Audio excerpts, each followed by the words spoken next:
Bismillahirrahmanirrahim. Assalamualaikum warahmatullahi wabarakatuh. Innal hamdalillah salatan wa salaman ala Rasulillah. Asyhadu an la ilaha illallah wahdahu la syarikalah wa asyhadu anna Muhammadan abduhu wa rasuluh la nabiyya ba'dah. Allahumma salli ala sayyidina Muhammad wa ala alihi wa ashabihi wa mawalah. Amma ba'du. Ibu dan bapak rahimakumullah, Allah subhanahu wa ta'ala berfirman, Na'udzubillahi minasyaitonir rajim. Bismillahirrahmanirrahim. Wal yakhshal ladzina law taraku min khalfihim dzurriyyatan dhi'afa. Alangkah sangat ditakutkan, kata Allah, jika kalian meninggalkan anak cucu kalian, meninggalkan anak keturunan kalian, kata Allah Ta'ala, dalam keadaan di'afah, dalam keadaan yang lemah. Lemah ini, ibu dan bapak, sangat luas maknanya. Di antaranya lemah tauhidnya, lemah keimanannya, lemah keislamannya, lemah juga pengetahuannya, bahkan ibu dan bapak rahimakumullah sampai menyangkut keadaan lemah fisiknya. Itulah tanggung jawab terbesar dari orang tua terhadap anak-anaknya. Apatah lagi bila orang tua itu, ibu dan bapak, adalah seorang ayah. Jadi kita laki-laki ini sangatlah besar tanggung jawab kita dalam hal mendidik anak-anak kita.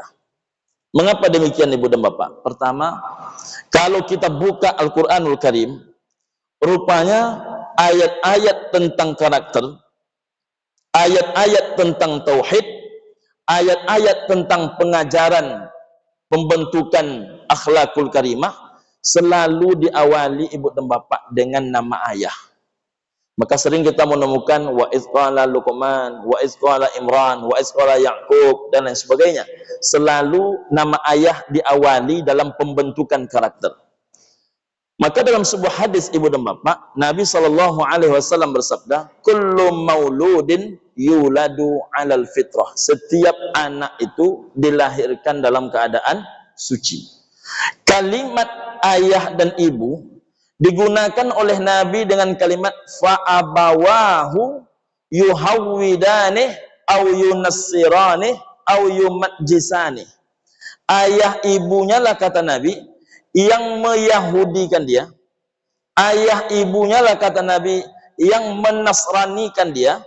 Ayah ibunya lah, kata Nabi, yang memajusikan dia.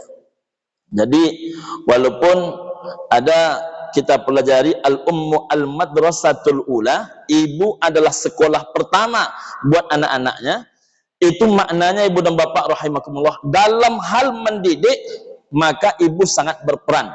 Tapi pendidikan yang sifatnya karakter, pembinaan yang sifatnya adalah ilmu-ilmu yang sifatnya ilmu psikomotor, ilmu afektif, maka rupanya ibu dan bapak, ayahlah yang paling dominan menentukannya. Maka ibu dan bapak yang berbahagia, dulu rata-rata pondok pesantren itu gurunya adalah para kiai. Maka ibu dan bapak, yang menghantarkan kita ke pondok dulu itu 70% adalah ayah. Sampai di pondok, yang mengambil si anak ini juga adalah kiai. Maka bertemulah dua karakter ayah.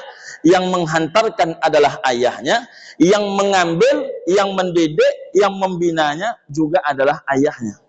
Tapi yang terjadi hari ini, ibu dan bapak rahimakumullah, yang menghantarkan anak itu ke sekolah adalah ibunya, sedangkan yang mendidiknya di sekolah juga rata-rata adalah ibunya. Jadi generasi Z ini, ibu dan bapak rahimakumullah, adalah generasi yang kokoh dalam pembinaan ibu, kuat dalam pembinaan emak, tapi dia menjadi lemah dalam pembinaan ayah. Makanya banyak sekarang, ibu dan bapak rahimakumullah, anaknya pintar tapi tak peduli kepada ayah dan ibunya. Anaknya juara kelas tapi dia tidak memiliki simpati dan empati kepada kedua orang tuanya. Di mana salahnya? Karena banyak ayah yang tak peduli dalam pendidikan dan pembinaan anak-anaknya. Maka ibu dan bapak, Sekarang ini mendesak kondisinya.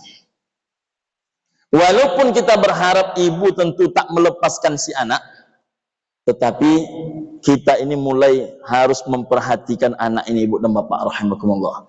Di beberapa penelitian dikatakan anak yang hanya dididik oleh ibunya, dia cenderung pintar secara kognitif, tapi dia akan lemah secara afektif dan psikomotor. Maka saya menghimbau ibu dan bapak semua, mari anak ini menjadi tanggung jawab kita semua.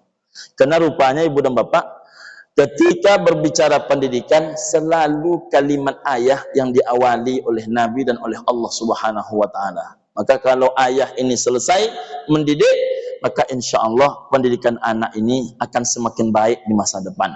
Mudah-mudahan kita, ibu dan bapak rahimakumullah, adalah ayah-ayah yang terhitung bertanggung jawab. Karena salah satu laki-laki yang dipastikan masuk neraka adalah seorang ayah yang durhaka kepada anak-anaknya, seorang ayah yang tak peduli kepada pembinaan anak-anaknya, bahkan lebih tahu dia di mana letaknya balak 6 dibandingkan sampai di halaman berapa anaknya membaca Al-Quran. Anak ini aset paling berharga. Anak adalah kekayaan yang paling dahsyat dalam setiap kekayaan kita, ibu dan bapak rahimakumullah. Jangan pernah disia-siakan, karena satu sisi anak adalah permata hidup dan kebanggaan jiwa, sekaligus anak itu adalah bisa menjadi aduan wa fitnatan, musuh dan sekaligus fitnah ke dalam kehidupan kita. Mudah-mudahan anak-anak kita, ibu dan bapak rahimakumullah, adalah orang-orang yang terjaga. Anak-anak kita adalah orang-orang yang insya Allah di saat kita meninggalkan hidup yang fana ini, mereka lah yang akan mendoakan kita, mensalatkan jenazah kita, mengkafani kita, dan menguburkan kita buat ditinggalkan selama-lamanya. Mengalir pahalanya tanpa henti kepada kita, dikarenakan mendapatkan anak-anak yang saleh dan salihah. Amin ya rabbal alamin. Itu yang dapat disampaikan ibu dan bapak rahimakumullah. Terima kasih atas segala perhatian. Mohon maaf atas segala kekurangan. Billahi taufiq wal hidayah. Assalamualaikum warahmatullahi wabarakatuh.